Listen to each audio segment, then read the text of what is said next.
sa préférée. Sacrée petite bonne femme. Quand il a crevé, elle s'est plus gênée pour m'envoyer ses bagues à travers la gueule. Pas une fois je n'ai giflé Sylvie. Nanar était le roi. Elle le prenait dans son lit le matin, je les entendais chatouiller. Il dit que c'est faux, que je suis ignoble, évidemment, il va pas avouer. Il l'avoue jamais. Il a peut-être même oublié, hein. Pour oublier ce qui les dérange, ils sont fortiches. Je les emmerde.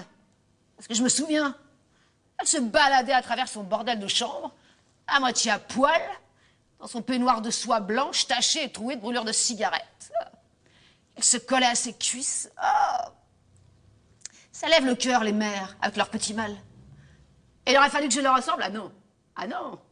Je voulais des gosses propres, des gosses bien. Que Francis ne devienne pas un PD comme Nanar. Nanar, avec ses 5 enfants, c'est même une tentouse, hein, on me la fait pas. Faut détester les femmes pour avoir épousé cette dondon. Ça s'arrête pas, hein. Combien sont-ils? Dans les rues de Paris, des centaines de milliers. Et c'est pareil dans toutes les villes, sur toute la Terre, 3 milliards. Et ça ne fera qu'empirer. Des famines? Il n'y en a pas assez. Ils deviennent de plus en plus nombreux, même le ciel est infesté. Bientôt, ils se bousculeront dans l'espace, comme sur les autostrades. Et la Lune, on ne pourra pas la regarder sans penser que des cons sont en train d'y dégoiser. Je l'aimais, la Lune. Elle me ressemblait. Et l'on se salit, comme ils salissent tout. C'est affreux, ces photos. Une pauvre chose poussiéreuse et grisâtre que n'importe qui pourra fouler aux pieds. J'étais propre, pure, intransigeante. Dès l'enfance, j'ai eu ça dans le sang. Ne pas tricher. Je la revois, cette drôle de môme, dans sa petite robe toute chiffonnée. Maman me soignait si mal. Et la dadame qui susurre. Alors on l'aime sur tes frères? Je déteste. Le froid, les yeux de maman. Donc j'ai été jalouse, c'est normal. Tous les livres le disent. Non, l'étonnant, ce qui me plaît, c'est que je l'admire. Pas de concession, pas de comédie. Je me retrouve dans cette petite bonne femme. Je suis propre, je suis vraie, je joue pas le jeu. Ça les fait gueuler. Ils n'aiment pas qu'on voit clair en eux. Ils veulent qu'on croie leurs belles paroles. Ou du moins, qu'on fasse semblant. Voilà une de leurs mascarades. Les galopades dans l'escalier, les rires, les voix éblouies. Quoi, ça rime? De s'envoyer en l'air à date fixe, heure fixe? Parce qu'on change de calendrier? Toute ma vie, ça m'a débecté, ce genre d'hystérie. Je devrais la raconter, ma vie. Tant de femmes le font, on les imprime, on parle d'elles, elles se pavanent. Et mon livre serait plus intéressant que leurs conneries. J'en ai bavé, mais j'ai vécu. Et sans mensonge, sans chiquer. Qu'est-ce qui râlerait en voyant mon nom et ma photo dans les vitrines? Ah. Et le monde apprendrait la vérité. La vraie.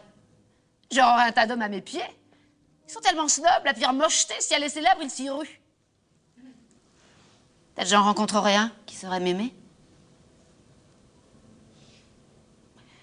Mon père m'aimait.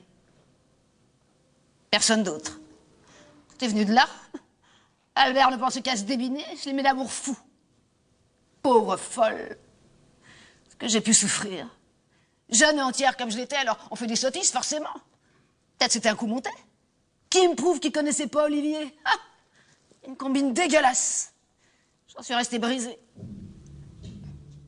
Ah, ça devait arriver, il danse au-dessus de ma tête, alors là, ma nuit est foutue. Demain, je serai en morceaux. Je devrais me doper pour voir Tristan et ça foirera. Il faut pas. Salaud. Je n'ai que ça dans la vie, le sommeil. Salaud. Ils ont le droit de m'écorcher les oreilles et me piétiner, ils en profitent. La merdeuse d'en dessous, elle peut pas gueuler, c'est le jour de l'an. Rigolez, rigolez.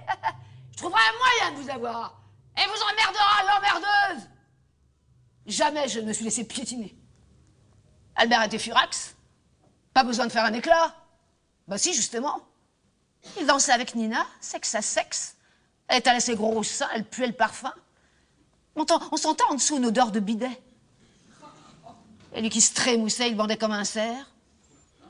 Des éclats, oui, j'en ai fait dans ma vie. Je suis restée cette petite bonne femme qui avait répondu « je le déteste ». Franche, intrépide, intègre.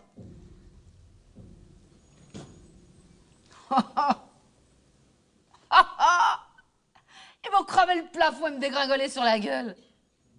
Je les vois d'ici. C'est trop dégueu. Ils se frottent. Pour continuer à écouter ce livre audio gratuitement, cliquez sur le lien dans la description et vous pourrez l'écouter en entier sans frais grâce à l'essai de 30 jours d'Audible.